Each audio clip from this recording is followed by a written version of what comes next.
L'EM enchaîne les victoires et revient comme une fusée vers les places européennes et même le podium de la Ligue 1. De quoi s'emballer, même si Hugo Guillemette appuie un peu sur le frein. Les supporters de l'Olympique de Marseille se pincent pour y croire, seulement 3 semaines après le naufrage de leur club à Brest, l'EM fait de nouveau peur à la Ligue 1.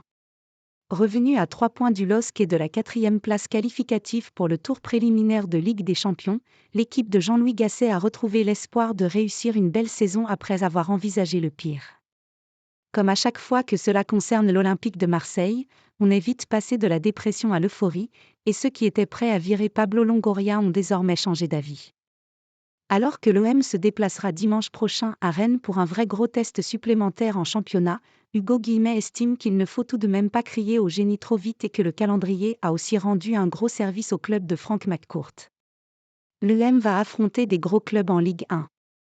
Sur le plateau de la chaîne L'Équipe, le journaliste, qui suit plus souvent l'actualité de l'Olympique lyonnais, a un avis plus prudent sur l'Olympique de Marseille. S'il faut s'enflammer pour l'OM ? Oui, mais un tout petit oui. Ce que j'ai vu lors de la seconde période contre Nantes m'a fait peur en matière de contenu.